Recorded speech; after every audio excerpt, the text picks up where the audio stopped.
What is going on, everybody? Welcome to the Father and Son Gaming News Podcast right here on Active Reload Gaming. My name is Kobe, aka Kobe127.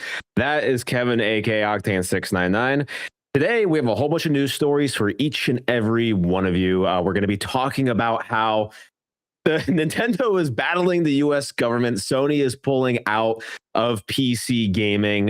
Project Helix, the new Xbox console, has been announced, and so much more. But first off, Dad, how you doing?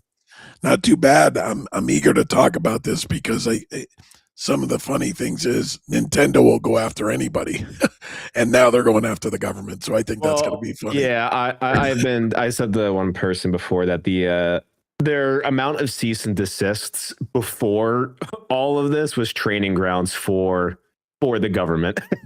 So they were ready. The ninjas had been training, so they're ready to go slam on the door. But yeah, how you doing? It's been a long week. Yeah, I'm doing pretty good. I'm actually excited. Like I think I'm going to finish Resident Evil this week, so that's going to be good. And Nate and I are going this Sunday on retro video game pilgrimage again across Northeast PA. We have like 15 stores that we're going to hit up. So what are you most looking for? I think we do have a lot of retro hunters in the chat. You know, Bombay is here. Also, hello to Taper Wonder. Welcome in. I haven't seen you before, so welcome to the chat.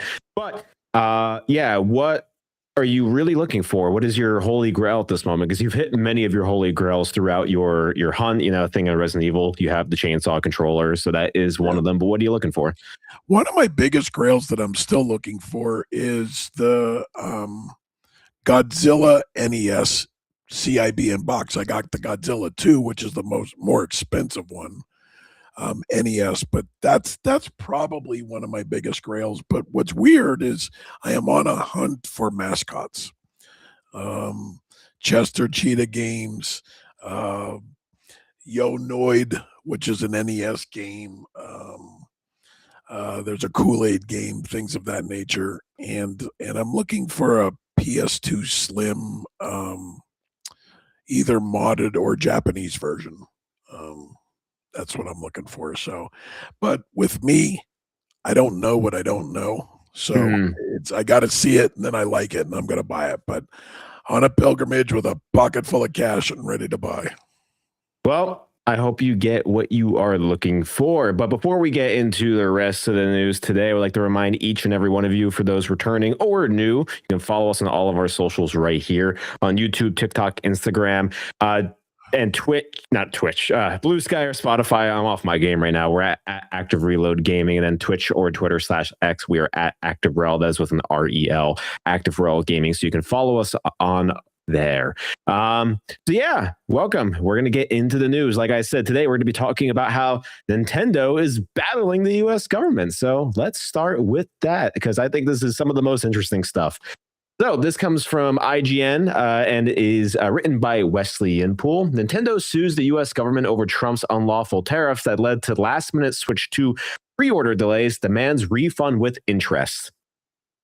Aftermath was the first to report on Nintendo's lawsuit, which was filed in the United States Court of International Trade today.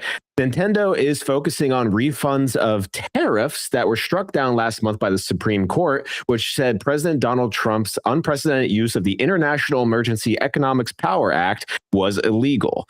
Following the Supreme Court decision, Trump introduced a new 10% global tariff rate.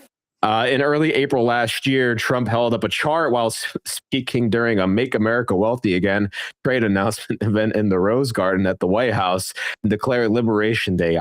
It's been so long, I forgot all this even happened. The announcement confirmed additional tariffs targeting goods imported to the U.S. The U.S. Custom and Border Protection Agency said it collected about $166 billion in duties and deposits under the emergency tariffs imposed by Trump. Okay, Trump's tariffs updated Nintendo Switch 2 pre-order plans following the Liberation Day announcement. Nintendo took the unprecedented decision to delay Switch 2 pre-orders in the U.S., blaming the impact of Trump's tariffs and evolving market conditions. Nintendo issued IGN the following statement at the time, which talked about how they were delaying the things, yada, yada, yada. At the time Nintendo made its pre-order delay announcement, U.S. markets had tumbled after China hit back against Trump's tariffs. China, which then faced a 54% import tax, retaliated with the announcement of an additional 34% tax on the U.S. goods. Tariffs are essentially taxes placed on the cost of importing certain goods. While it's possible for companies in the supply chain to simply eat these costs, more often than not, these taxes are passed on to consumers. Last year, Nintendo leaned on its Switch 2 units imported from Vietnam rather than China in order to maintain the $449.99 price of the console.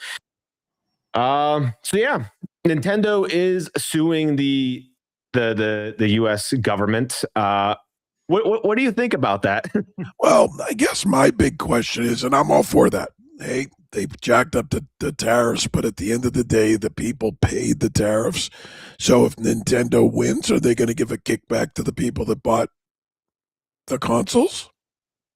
Oh no, I don't think that's going to happen. That was more of not a rhetorical question, but just okay. So they're going to profit twice. That's the part.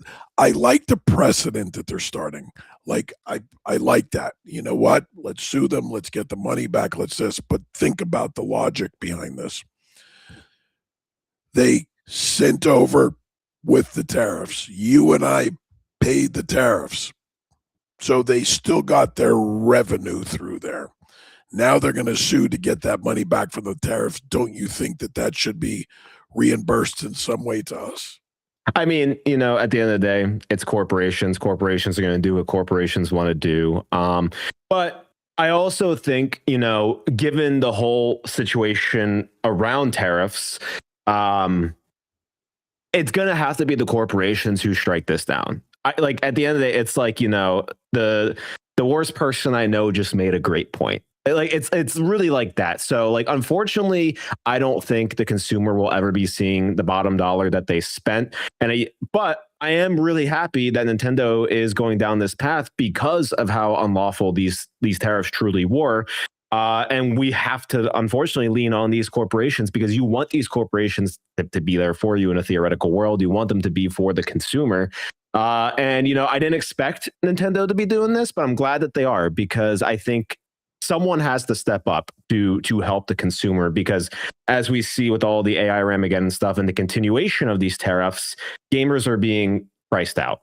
That is a matter of fact. Yeah, and I 100% agree with you that we'll never see that money back.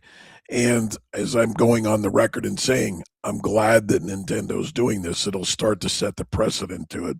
But the reality is, again, it's big corporations. They're gonna keep profiting from it no matter what.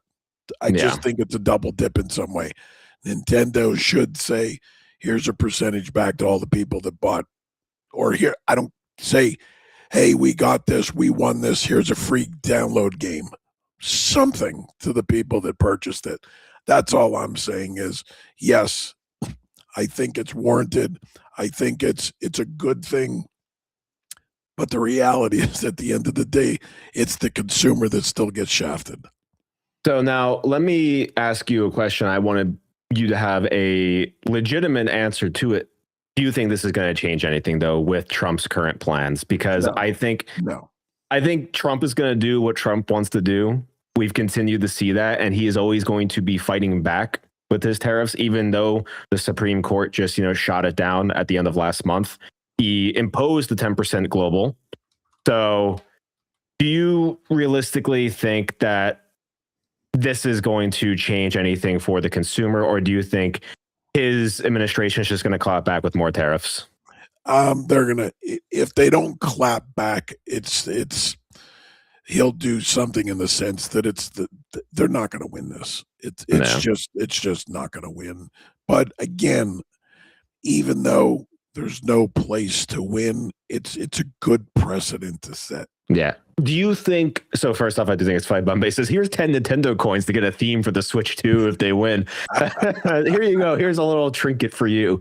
Do you think then if this doesn't, I think I agree. I don't think this is going to really change anything revolving around tariffs, but I agree. I'd like the precedent that this is setting. Do you think other gaming corporations are going to start hopping in and throwing their hat into the ring and saying, you know what? Do you see Sony hopping in and because Sony is a Japanese-based company as well, who were majorly affected by this. I don't know if Microsoft will, maybe not. But do you think the other big companies are going to hop in and be like, you know what, this is screwed up? Like this is unlawful.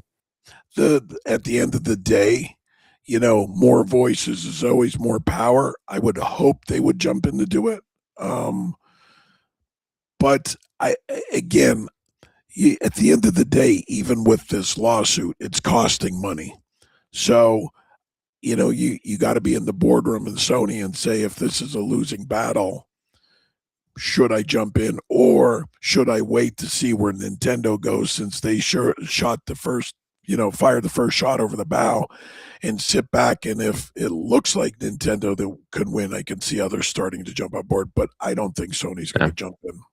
And the other thing is, I want to say that the main thing that the lawyers from Nintendo are going off of is that they are saying all tariffs collected under the IEEPA duties must be refunded with interests, because apparently what the Trump administration is doing is a violation of the International Emergency Economics Power Act of 1977. And obviously, the Nintendo lawyers are saying that they are entitled to a refund of the tariffs paid during this since February 2025. Yeah, I'm really curious to see what this is going to do. Do you think it's going to get to the point where it goes to the Supreme Court? Do you think this will be like a Nintendo versus like Trump administration Supreme Court case? Like, do you think it can get to that level, or do you think this is going to get shot down in the lower courts? I think it will get shot down in the lower courts.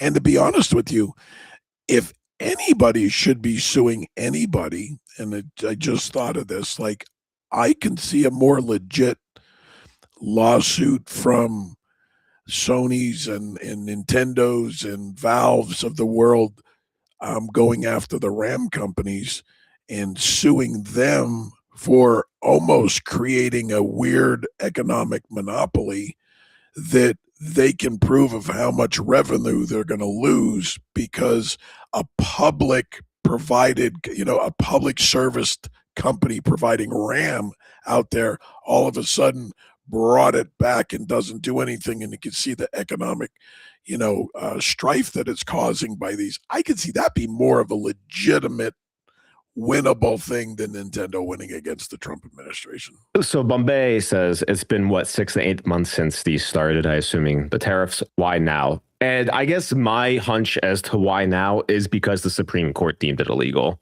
Correct. That's exactly why. It wasn't deemed illegal until recent. Yeah, and that's why they came out. So there wasn't that like baseline of, now you're going to see a lot more lawyers hopping onto the illegal train to try to capitalize and get on this movement. Bombay, was it 6 to 8 months ago, or was it 6 to 7 months ago? I don't know. I'm gonna end this stream. we need to stop this brain rot. Yeah, I mean, he says no. Yeah, I agree. No, bad. But like I said, I'm curious to see, how this will all play out, because it can continue to be in the weirdest timeline. I continue to say it. We are in the weirdest timeline with everything, and having such, politics bleed over into gaming. Like, this isn't the only political thing that is happening around Nintendo, because Pokemon Company is getting involved with the administration's illegal use of their copyrighted iconography and imagery from Pokemon for Pokopia on Twitter. So like Call of Duty. Yeah, the administration also just used Call of Duty gameplay with a kill streak compilation of the real life bombings of Iran. Like, this is just crazy that we are now seeing, like, usually it wasn't this bad. I think the most like politics ever gotten to the point was video games cause violence. I think that was the most like growing up I ever heard. But now we are seeing the cross section of, we are going so far ballistic that it's crazy. Like, you can't even have escapism anymore. It's just there. I just read, and again, I don't know how true it is, I just read where the Trump administration is soliciting Infinity Ward to make bombing of Iran. I did see that article where it was essentially Infinity Ward was being poked to make an Iran attacking Israel video game, and correct, Infinity Ward shot it down. It's such crazy times that we live in. But here, just think about this, and this is where I'm going to spin this into a good thing for gamers. and I don't care if it's a Trump administration or what, wants to put that out there, and it's purely for propaganda, to let it seep in. They all know how powerful video games are, how impactful video games are in today's culture and the world culture. That's the part that makes me smile, because it's like they're not asking to make a short film or a record, a song towards it, or a comic book towards it. The administration's been using nothing but video game iconography. It's been with Halo, Call of Duty, Pokemon. Like it's crazy that we're at the time where video games are being used for propaganda. It's crazy. But that's what makes me smile, in the sense that they know how powerful this medium is. I did see that they use Tropic Thunder, which is also hilarious, and they also use Superman. Like, it's crazy. Like I said, we continue to live in some of the weirdest timelines. But yeah, there's a lot of stuff that I'm sure will continue to come out about this current administration with video games, and I don't want to harp on it too much longer, but we'll just see what happens and whether or not these companies actually get what they want done. I think that is what I'm most curious about at this point, because I don't think it's going to stop anytime soon. So, and I still say what I said in the beginning of in the start of the podcast: Nintendo will go after anybody. Yeah, they've been training for this moment. This is it. All the reps that they've been lifting is ready for here, but it is what it is. We will see what happens with the administration coming up soon, as I'm sure we are going to be hearing a lot more about it. But, to continue in terms of the administration, one more thing that we forgot to pull in is the administration debates allowing Tencent to keep its gaming stakes within US-based companies. This comes from Reuters. It's pretty much what it is. There isn't much to it. The administration is debating whether or not to keep Tencent allowing to keep its gaming stakes, and Tencent owns a lot of gaming stakes within US-based companies. So yeah, I mean, once again, we'll see what comes of this. But just for facts, Tencent holds a stake in US video game developers Epic, Riot, some of the bigger ones, and they also have a majority stake in Supercell of Clash of Clans fame. So yeah, once again, we'll see what happens with this too. There's a lot of video game politic related stuff that I think gamers should probably keep an eye on if you're into that, because it could affect your gaming habits as well and how we consume things. Correct. And I do want to just take a quick stop here and shout out, welcome all the new viewers today. Yeah, a lot of people here, a lot of people very excited. But thank you. Exciting news. Not much that I'm going to elaborate on, but I'm more so curious to hear your opinion. Project Helix has been announced. This comes from IGN, and it is by Matt Purslow. So, what is Project Helix? Project Helix is the new Xbox console that has been announced by Microsoft. It was announced yesterday during a town hall internally. Then it got put to a larger audience on Twitter. Project Helix is the next generation console that can play your Xbox and PC games. They're going to be showing more at GDC, talking to developers. They're going to be having 3 keynotes at GDC surrounding Project Helix. Yeah, I mean, there's not much to say besides like, hey, the new console is confirmed. I want to hear more so your opinion, because you have been with Xbox since the OG. What are your current feelings on Project Helix and the announcement? Again, I still said this even back when Phil, first announced, or tongue-in-cheek, that it was going to be a console to play everything. I think it's one of the smarter decisions, and I'm going to tell you why. The reality when it comes to the television, PC is different. PC's hooked up. Not too many people are hooking up the PC in their living room to their TV. And we all know that PC gaming is, as much as it's been around, longer than consoles, is actually still in its infancy state. And I know that's a weird statement, but PC gaming right now is just starting to get into the height of it, bigger than it's ever been. And when you think about that, that's why, Game Pass came out. That's why everybody's trying to have their online service, Epic, Ubisoft, NVIDIA, GeForce. I think the first company, and Steam's ready to do it as well, but the first company that really gets, and I'm air quoting, PC hooked up to the television, I think is going to win a pretty big game. Knowing that I can buy the Xbox Helix, hook it up to my TV, and be able to play my Steam games, be able to play Epic, be able to play my Game Pass. I mean, I think that's the next evolution of PC gaming. So I'm pretty excited about it. A lot of the stuff that I watched, you know, the big question is it going to come with a disk drive? Sure.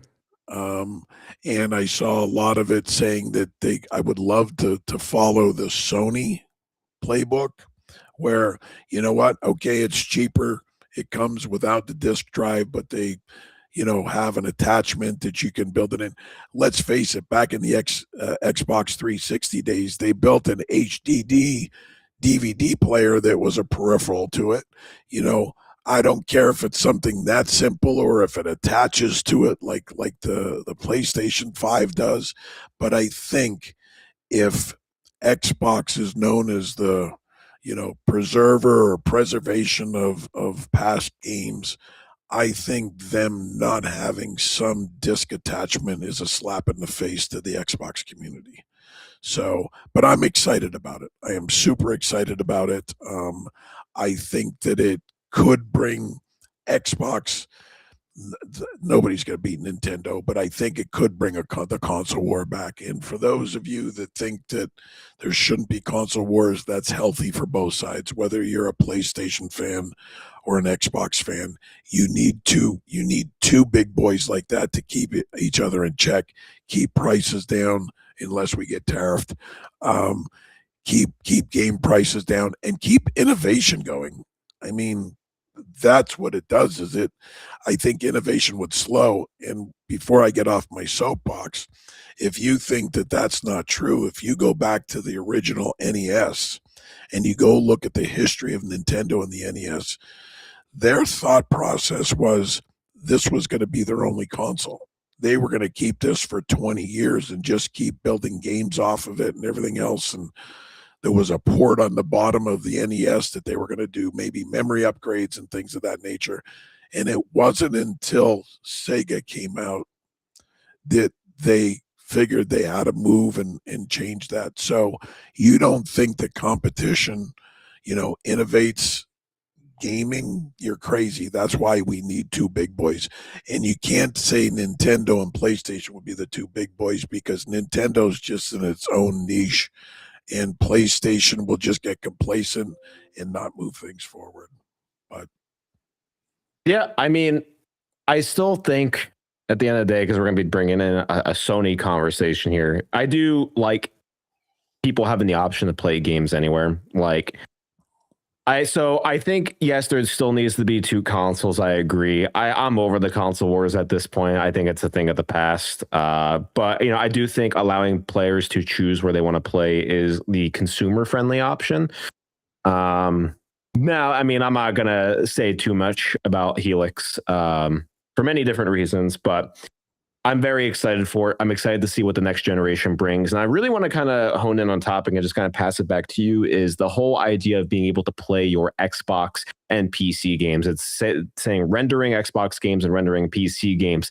And as someone who has come into PC gaming later in your life, I'm talking about you, and you've always appreciated the simplicity of the console. I guess from you as a end user, my question is, how are you hoping that this is set up? Because I don't think console players want the PC experience. I don't think that is what they're looking for. They go to console for the simplicity of turning it on. And, to varying degrees of success, we can all debate on how the Ally X truly runs and that full screen experience. So what are you truly hoping for from an end user experience to make sure that you are still invested in the console? Because I think the moment that you get into the PC-ness of it, it is going to turn people off like crazy. But I'm going to kind of answer that and then throw a question back at that.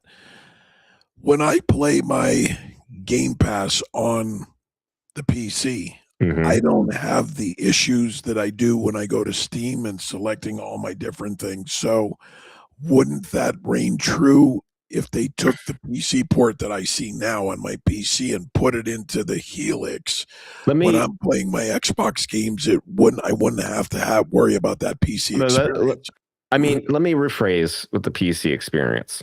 It is exactly what the Ally X is, where they promise this Xbox experience, but you still are going through Windows. You still have all the Windows set up. And even with, we'll use your Game Pass example, we'll use High on Life 2 as the prime example. The console version is so much better on for the game, but the PC version crashed like crazy on Game Pass. So like Right. it is still two different like partitions of the same game. It is two different ports, two different code bases to get it running on each platform. So now it's the thing. Is it, what do they mean by playing your Xbox games and playing your PC games? What does that look like? Is it a dual boot situation, or is it something else? Well, that's where I can't say. It's pure speculation, and it's going to break down to the software and how they do it.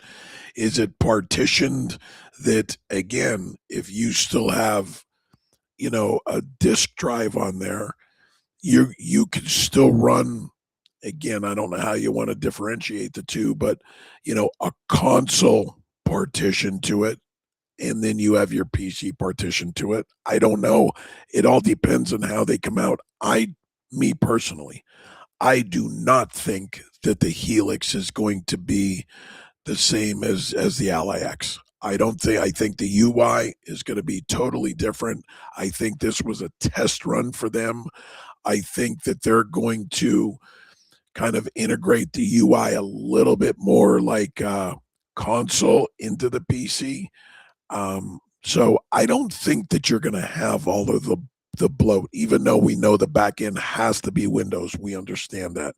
And again, if you go back to history, the original Xbox was supposed to be run all on Windows. And it was a scaled down version, but at the end of the day, it was still Windows. That's why that's one of the easiest modded consoles right now, because it was basically a PC in a box, because they just took PC parts and put it in there. So what they're looking to do from Xbox or Microsoft, they kind of already did it. They're just refining it, retuning it. So it's all going to be what the how they do the UI, and I don't And think they're going to do the Bombay has an LAX. interesting question. How does that work for visuals and things like DLSS and all the different nerd knobs that are there on PC things due to system specs being different on almost every single install? Well, now again, you're talking my opinion. They talked about and alluded to that this was going to be the biggest technologically advanced leap for the Xbox. And I think, me personally, for all the DLSS stuff and everything, it's going to all be AI driven. I think they're going to take a lot of that PC experience and dumb it down with the AI. I think you're going to see a lot of that be driving this. And they've already said, Sarah Bond had already, before she left, had stepped out and say that a lot of that technological advance or leap forward is going to be AI driven. We know they're putting their AI chip into it, so I don't know. Now you're back to the software and the UI and how they deal with all of that. Which I want to stay in this whole PC realm because I want to bring in the next article from IGN by Wesley Inpool, which is Sony has reportedly returned to console exclusivity, in part because some within PlayStation are worried that releasing games on PC may hurt sales of PS5 and even the PS6. A new report that has revealed that both Ghost of Yotei and Saros will remain exclusive to PS5 as Sony begins to pull back from PC. Bloomberg said that while Sony will continue to release online games on PC, single-player games will now remain console exclusive, marking a significant strategy shift. Sony had a strategy of releasing its PlayStation games on PC sometime after they hit console. This new policy marks a return to console exclusivity at a time when console rival Microsoft is all in on multi-platform. So expect to see fighting games Marvel Tokon Fighting Souls on PC as well as PS5. And of course, as it released yesterday, Bungie's Marathon, which is on all consoles. But that being said, it seems like I'm just pulling up something right here. that, even Death Stranding 2 and Kenna is coming to PC, but plans to release Ghost of Tsushima was scrapped apparently recently. And then Bloomberg suggested poor recent sales of PlayStation games on PC and the risk to the PlayStation brand, as well as potential impact on PS5 and maybe even PS6 sales. There's no mention of Marvel's Wolverine in the report, but given the timing of its release, a PC launch now seems unlikely. Now, let me ask you this, because I've been kind of waiting for this and tie it in. Isn't it oddly strange that this comes out right on the heels? Are you putting the tinfoil hat on that they don't want their games on the Xbox console? On the Xbox, I do. And I thoroughly believe that because, again, contrary to what Phil Spencer said, that he feels that exclusives don't drive console sales. I think Sony, that's in their mission statement saying, exclusives drive console sales. And it's only been recent that it's rumored that the Helix, now we know the Helix, the next Xbox, would be only rumored that it would be able to play everything. And I don't care what anybody says, tinfoil hat or not. Sony would feel the same way, like, well, why would they buy a PlayStation at that? I think Sony is afraid of the Helix. I really do, because, again, everybody is going that PC route, Steam, Valve, and then them bringing their Steam machine into the living room and everything. And everybody thinks that Sony is this big, tough. I think they're the ones that are back on their heels in the whole industry, not Xbox. I really do believe that because of that. They have their online store is way behind what Xbox's is. Their launching on PC stuff is way behind what Xbox is. And now you're going to have somebody in there doing what the Helix is again attempting to do. I just think that's why they pulled it back. I really do. On basis, I don't buy the low sales excuse from Sony. Yes, they are lower, but they are also releasing them sometimes 4 years after the initial release of the game. Yeah, I mean, like we've seen some of the God of Wars come way later, even Spider-Man's way later, and like Days Gone way later. Yeah, this is such an interesting one. Once again, I go back to the whole sentiment that I think players should be able to have the choice of playing games wherever they want. And if Sony were to adopt the model of day and day with PC, I think you would see these sales become way higher, because I think for the longest time, Capcom, I'm going to use them as an example, they did not have day and day PC release. And when the game came out later, it was usually too poor sales. But then when they started incorporating a day and day release model, Capcom saw huge statistics, and the one that I just saw was around Resident Evil Requiem, that I think 50% of their sales of Requiem came from PC. And that's because it is a day-and-day game, and I think PC players want to play on their hardware that they built. I am looking for the actual statistic. But that being said, like the whole thing of their methodology, which I can only assume was, you're going to release these older titles on PC, which would get a PC player to go buy a PlayStation 5. Realistically, PC players do not want to buy a console. They spent however much money they did on building their rig. They want to play the games there because they like having all the bells and whistles. I think if Sony were to do and let's look at Helldivers 2 for another example. Helldivers 2 saw major success because it launched day and day on PC and PlayStation. So I agree with Bombay. I don't really buy the low sales excuse. I think they need to shift their strategy. And I think PC is the dominant market. It really is. But see, that's exactly what I just said. And those statistics are what is putting Sony on its heels. And the other fact that you got to take to this is that you're overlooking. Sony is one of the few companies out of all of them that make money off their console. Now you could say Nintendo does too, but their console isn't current gen specs. Also, I just want to quickly bring it in that within the first week, Requiem did sell 5 million units, and approximately 2.3 million copies, 53.1% of the sales, were from Steam. But see, that's exactly what I'm talking about. What makes Sony scared? Because let's just look at that statistic. You're talking about Resident Evil. That's again arguably one of the bigger games this year. It's released simultaneously on every platform. And what platform is outperforming half of those sales? The PC. Or it's the PC. So again, if you're Sony and you're taking a look at this, you got to do some self-preservation. Again, Xbox has moved into the PC realm, whether it be their Game Pass, whether it be the new Helix coming out. And when you're Sony seeing those, and again, this is what I was going to, Sony makes money off their consoles.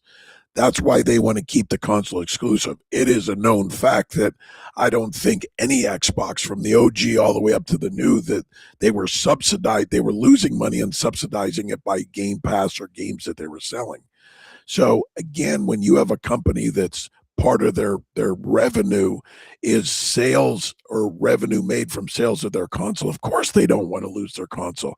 And they were getting scared with Xbox releasing their games everywhere that they started to dabble into it. And then the minute that they announced Helix, they pulled back and said, nope, we're going to go into self-preservation and we're going to keep that on. This announcement of them pulling back was a couple of days before Helix was announced. So everybody knows. Come on. But I still don't think the wholesale, because you are making a lot of money if you are also being on another platform.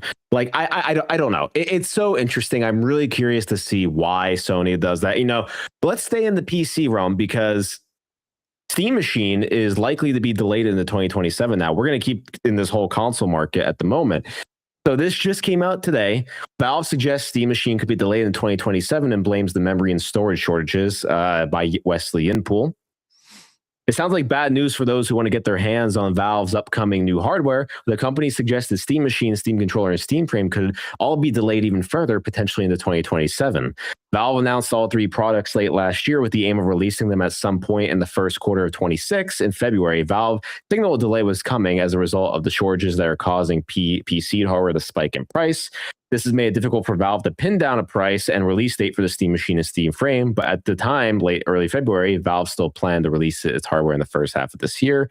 Now, in just the published Steam Year in Review 2025, Valve said we hope to ship in 2026, which suggests that we may have to wait until next year for the Steam Machine to come out. As we shared recently, memory and storage shortages have created challenges for us, Valve said. We'll share updates publicly when we finalize our plans. And it just goes into all about the Steam Machine. But I want to just bring in, because we have three distinct things going on here with PC in general. And there's so much to really break down. And I guess, is Sony afraid of, let's just take Helix out of the equation. Does Sony not want their games on a Steam Machine, which is a console-like device as well? I am not entirely sure. It is so fascinating to see the current context of the market. Yeah, well, again, we kind of went over this when we talked about the Steam Machine. It's 100%, no matter what it is, it's 100% for the RAM, because they had it set at a price before Ramageddon hit.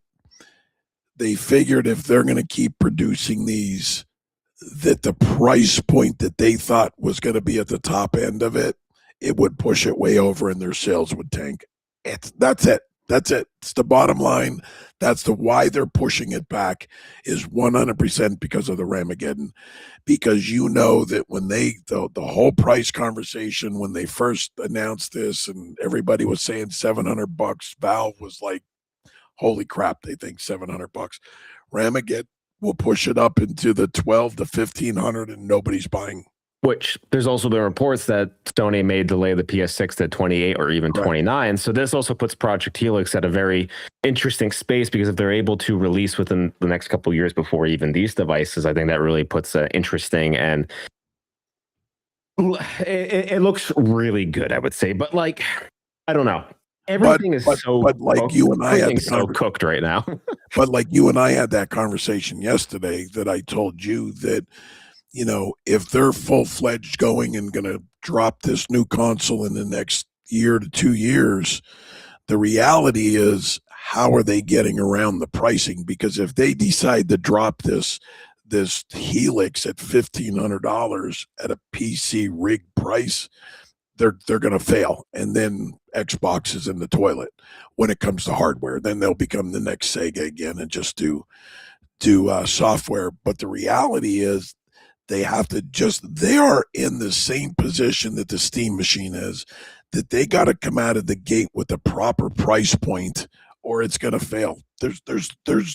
They will not survive off of a $1,200-$1,500 console rig for people to buy. They just don't have the cash. I mean, we'll see. I realistically don't know what any. Like I said, everything's so cooked right now that I can't tell you a good prediction. Like I realistically don't know. But I do, with the Steam machine possibly being delayed into 2027, at a certain point, like, what is the ROI on the Steam machine? Because this thing, like, if it gets to a certain point, like, and it becomes way too expensive, like, Valve is very well off. Like, they make tons of money, and like, they're realistically not going to lose that much. But like, at the end of the day, like, what is the ROI on this thing? Is what are they? I'm wondering, like, behind the closed doors, what is Valve really picturing for the Steam machine? But see, to me, Valve is in a bigger and better position to subsidize the Steam machine, because let's be honest, if you're buying the Steam machine, your only real option is going to be, Steam as the way to play your games on there. Now, there's a handful of people that'll say, I'll crack it because it's a Linux based, and they'll do all this and do whatever they want to do and backload and all this other stuff. But the general public won't be doing that. So they're in a better position to subsidize that hardware because it's the only option. Now, when it comes to the new Helix, that's where it varies a little bit, because the way that I understand it, I can buy that as a Steam fan because I want to play it on my television and I don't want to pick my rig up to move it into the TV. I can buy that and never play Xbox and only play my Steam on it. There's a difference. So now you have a gamble that you're throwing the dice as Xbox to say, everybody that buys my new Helix doesn't necessarily mean that they're going to be a Game Pass subscriber. That's where the difference comes in. So yes, I think Valve is in a much better position to get their hardware subsidized by their software. I do want to loop back to this. I also want to loop back to PlayStation. But before any of that, I want to take a quick word from our website, activereloadgaming.com. Got games you don't play anymore? Turn that collection into cash at activereloadgaming.com. It's fast, it's easy, and you get paid quick. Or if you are looking to buy, check us out on eBay or scroll through our Games by console. Find us at Active Reload Gaming. The one thing I wanted to ask you, I want to loop back because we're jumping all over right now, but I think it's just an interesting conversation, is with PlayStation. Like I alluded to before, my initial assumption always was that the reason why they were putting these games on PC was to lure the people in to buy a PlayStation 5 for that new title. And granted, it never really happened. I don't think it really gained that many sales for people buying the console. And then pulling back from the PC at this point and keeping their games exclusive, let's just run with this whole methodology. We just went through the exercise, I forget when it was, a couple of weeks ago, let's just say, that the PS5 only exclusives, there's not that many. There's not. And not that many. Hang on. I was going to say, that's my thing. At that point, if they keep to their current release schedule that they've been going on, and let's assume PS6 is next year, will this decision really even matter? Like, is it going to drive more PS5 sales? Like, do that many people truly care? Like, PC players care about Wolverine to go buy the console? Like, I think it's a silly move to pull away from PC. I think that PlayStation should absolutely do a day-and-day model because I think they're going to see major success. Well, again, I circle back. PlayStation makes revenue off of their consoles. So just saying put it on PC or day-and-day release, that's not their business model. But I always look at, and I'm still I'm still that old school that give me the right games and that will sell a console. You go back and take a look. Everybody dogs on the Xbox Series X and says that look at it, they don't even publish their console sales anymore. But let's be realistic. Since 2020, what games have they published that would be a console mover? Now, this is the first year, in my opinion, coming into 2026 that they're going to hit on all cylinders and sell games that would be console movers.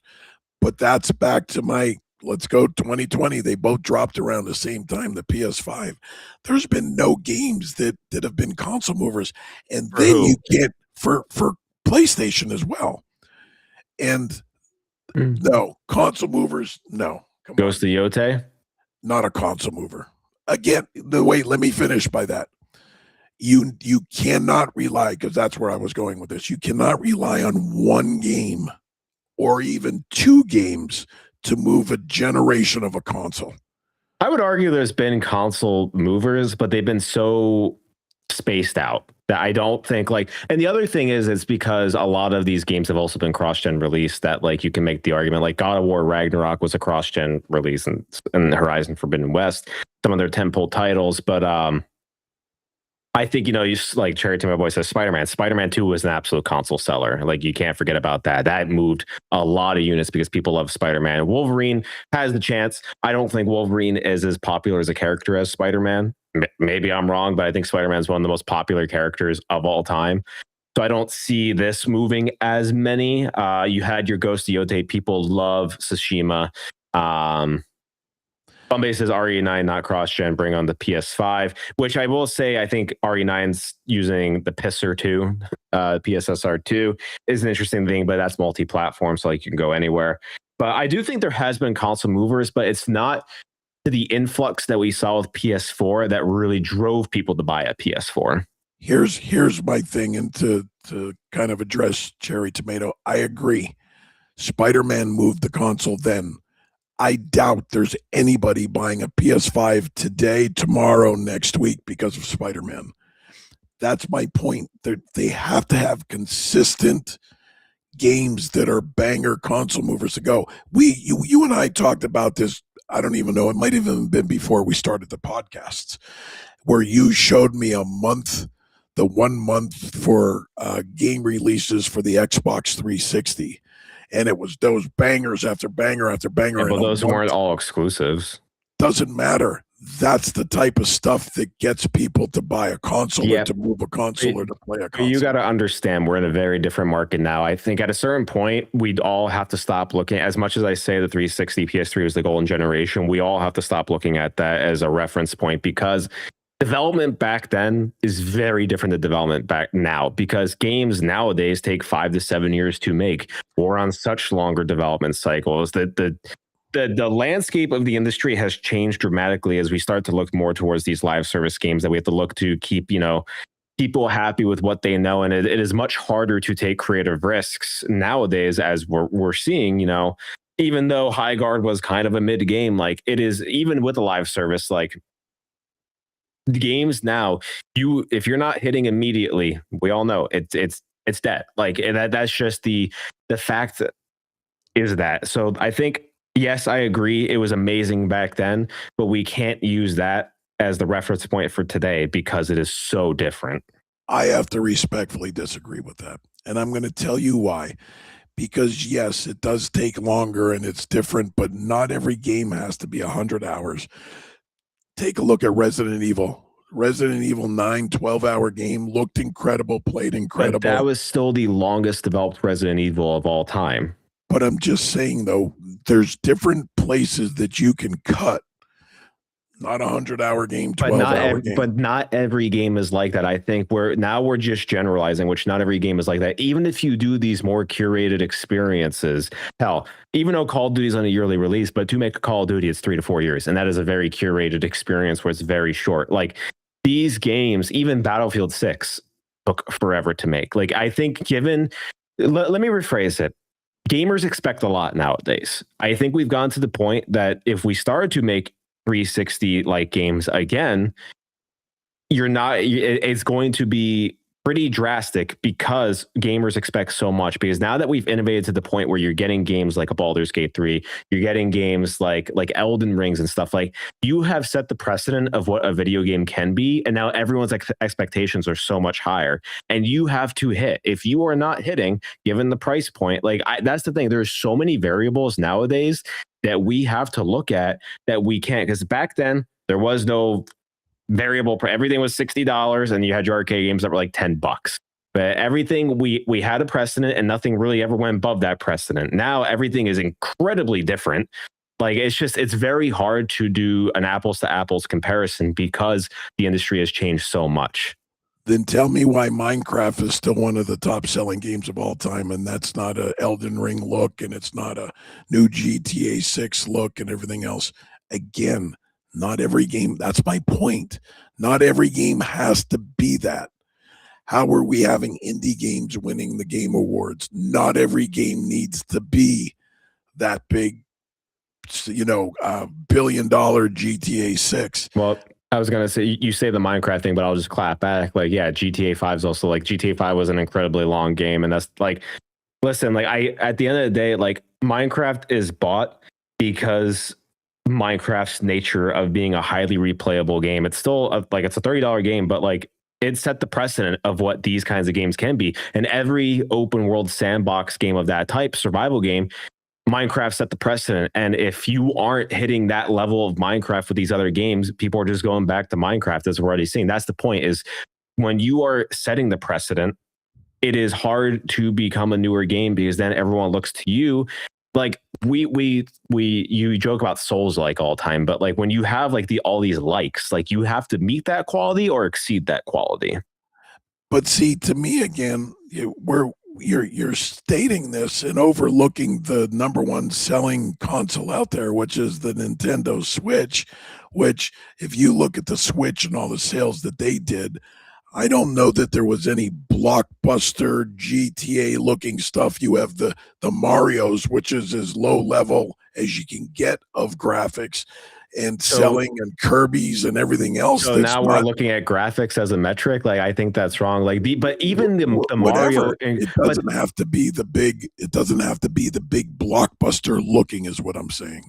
But in terms of Nintendo, those are the big blockbuster games. Any mainline Mario is the next blockbuster game. You use the Kirby's to supplement in the meantime, but those are still, you still take 3 to 4, sometimes even 5 years to develop these games. That's what I'm saying. Do you think that making a Mario game is the same expense of a GTA 6? I think you're really going off the rails right now. I'm just saying that you do not need to be that big to move a console. That's what I'm saying. And I'll debate it all day long. I don't think a Mario costs what it costs to make a Wolverine or to make a Spider-Man or to make a Halo. I think it's less development. You're still missing the point. Yes, it could cost less, but it's still the same time frame. It's still long years. That's what I'm saying. The whole industry. I'm not just looking at a monetary standpoint right now. That's not at all what I'm saying. It is still, the timeline given is way longer than it was back then. Back then, games were pumped out in the 1 to 2 years. It's a much quicker timeline. The technology today is way more complex. People expect more bang for the buck nowadays. So now when you're getting it, people expect X amount of content to justify the price of their game. I agree with what Bombay said down here. You can read what Bombay said. Bombay says, is the dev cycle on these games so high because of advancement in technology, or is it due to layoffs and maybe thinly spread employees in some of these very large companies? It could be both. I think it's two pillars of the same conversation. Like, yes, technology has become so complex nowadays, and these games are becoming more and more complex to make. And like I'm saying, people are expecting games packed with content. Let me ask you this, because this is going to be my point. How many times have you heard people online complain when a game is lack of content given a $70 price point? Well, again, lack of content to me is very deep. Is that somebody that's jaded? Is that just that you can definitely see that they just threw this out there to screw and get, the gamers and to get the money? So lack of content is pretty broad in my opinion, because I just like everything else. There's movies that, Rotten Tomatoes says that is horrible and I love it. There's games out there that people say that this is the worst game ever, lack of content. I love it. So again, I think this being the art that it is the eye of the beholder when it comes to that. And by the way, Super Mario Galaxy and Odyssey, like Odyssey took about $50 million plus to make. So it's still lots of money. Yeah, it's not going to be the $1 billion game like GTA 6, but not many are. But these are the average cost for games like that nowadays. It takes a lot of time and it takes a lot of money, and that is why we're in this cycle. But see, I'll go back to Bombay's statement, and then you said it. It could be a two-pillared thing. There's where I'm saying, then get the bodies back in the development houses, get them there. They can shorten the dev time, make more games, in essence, making more revenue. Yeah, I mean, I am all for having like these smaller experiences be put off to other studios, like we saw with Ghost of Sparta. But my whole point is, right now that's not happening because I think gamers are expecting a lot. I think gamers expect a lot from their games, and given the cost, because games are the most expensive that they've ever been. A $70 game. What does a $70 game mean to you as a consumer? It means very differently to every different person, but like, people want a lot of content and want a lot of replayability. So I think a lot of these developers are overputting stuff. Like any Assassin's Creed game, we'll use an example, is bloated with content to justify that $70 price. Like, there has to be a happy medium that we are just not hitting yet. Like, we're at the opposite side of it right now. But what's funny is, though, and I just saw this, and I wish if I would have known we went down this road, I would have taken it. I was just looking at, I think it was an EB Games flyer from the mid 90s, later 90s, and it showed SNES, Super NES games. Back then, they were $70. Yeah. So again, my feeling on games. If you're going to pay $70 for a game that you're going to play 100 hours and complain about it, or you're going to go pay $20 or $30 to go see a movie that you're in there for 3 hours, what is the better deal? It's all in the eye of the beholder. That's what I started with here. To me, I will pay $70 to play 100 hours plus anytime. Anytime. Bombay says Schedule One was made by one person. That I feel did very well. It's not going to sell systems, but I think maybe games like that to keep people on systems between larger releases. But that's the thing. That's an indie. What indie is what's saving the industry right now. I think we can all agree on that. Like, indie is what's keeping the games industry going, and the influx of games you see per day being put on Steam are very much smaller indie titles or very small studios. I think the thing that we're looking at is more so the AAA development cycle, and that's what I'm focusing on. Is the AAA development cycle has gotten very, very long. It takes so many years to develop one of these games. Let me look here, make sure. How long does it take to develop AAA game? But again, the current AAA game takes between 3 to 7 years, and that's the thing is, I think when you build your first iteration of a title, I think that's why you see a lot more sequels nowadays, because it is much easier. It is quicker to develop a sequel to a title rather than a new IP as well, because the developers, they get smart and reuse assets in clever ways to cut down the development time. But when you're let's say you're a new studio or new game title, whatever, you still have to go experiment with engines. You have to see what works for you. You have to adapt to the technology. You have to get support. Like, there's so many caveats to the whole development process now that it's just not as simple as it used to be. But see, again, I still believe, again, echoing what Bombay said, that did that dev time go up from 5 to 7 years with these games because they thin out their company? Because if they added to it, there's a simple solution to go from 7 years to 5 years, from 5 years to 3 years, and it's just more people working on it. And again, you're back to it's economics 101. You're back to the adage: do you do quantity or quality? And I mean that in a nice way. That if you do quantity, you could still have quality in it, but it's just not going to be a GTA 6 at $1 billion that takes 100 years to make it. That's the difference. So that's all I'm saying.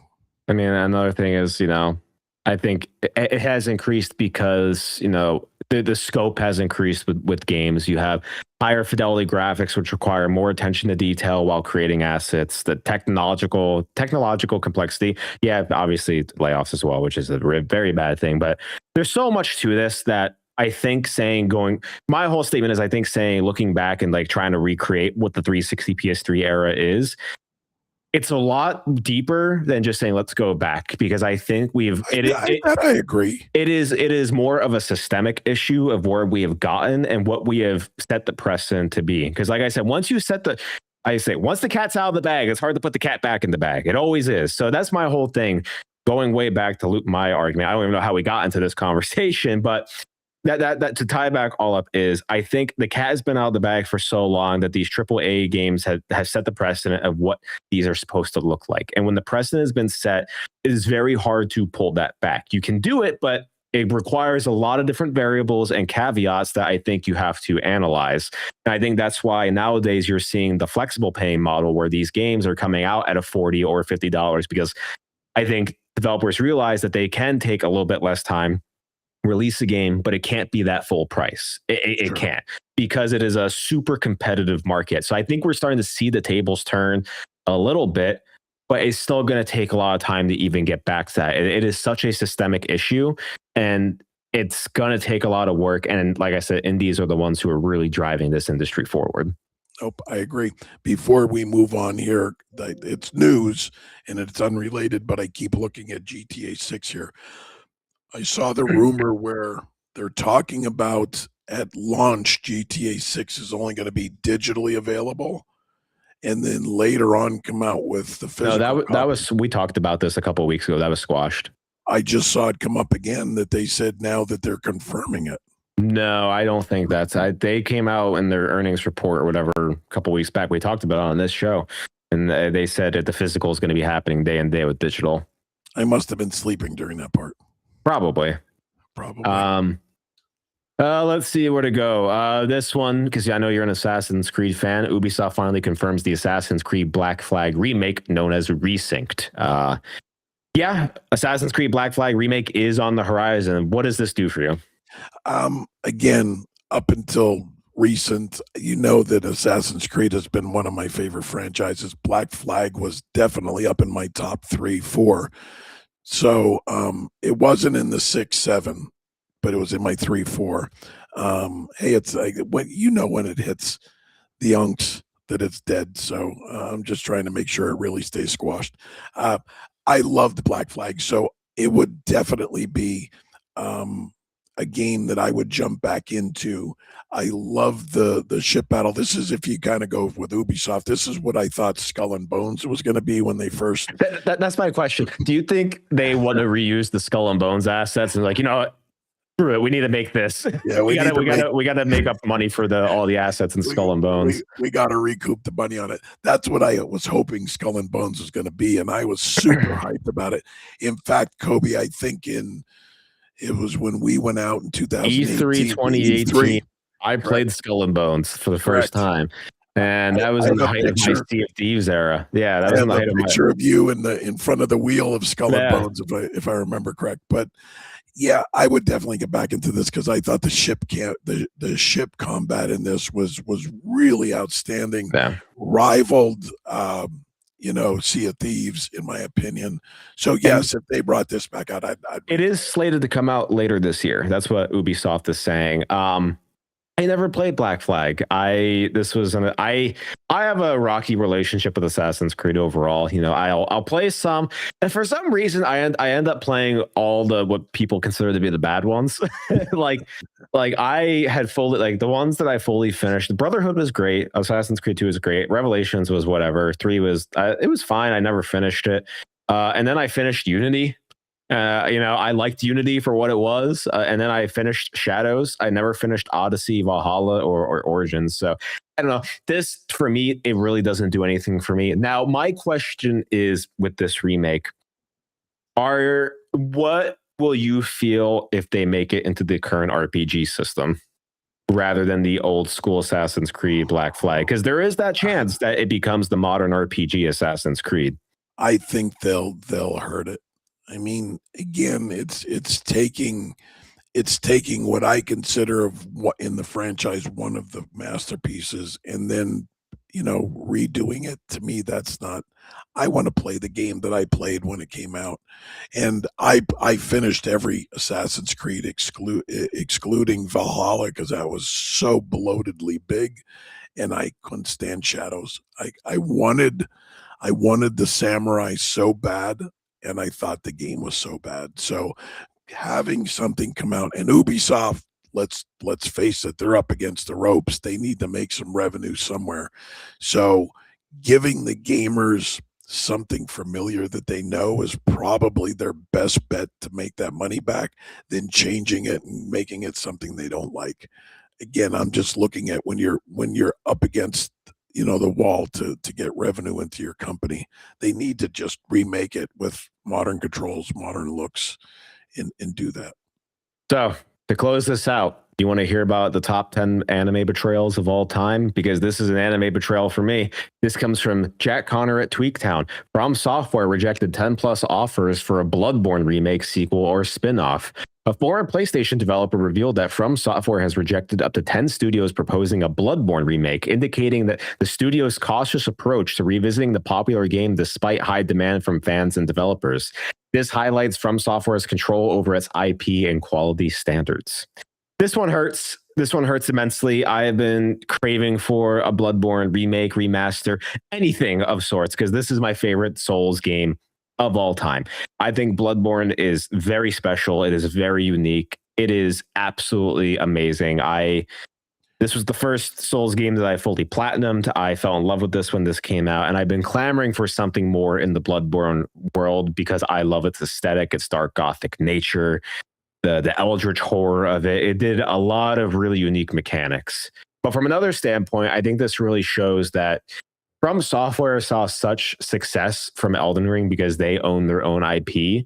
And being that Sony owns the Bloodborne IP, I don't think From Software wants to go back to having someone own the creative control over what you are making. I think as a creator, as a creative, like what you own and be able to make what you want to make feels so much different than having mandates from higher ups. And I think that's realistically what it is. And I don't think, I'd be curious to see, because obviously with the whole Blue Point situation, I think Blue Point was the one that actually, it gave the proposal for a Bloodborne remake after the Demon Souls remake that they did, which I thought was absolutely phenomenal.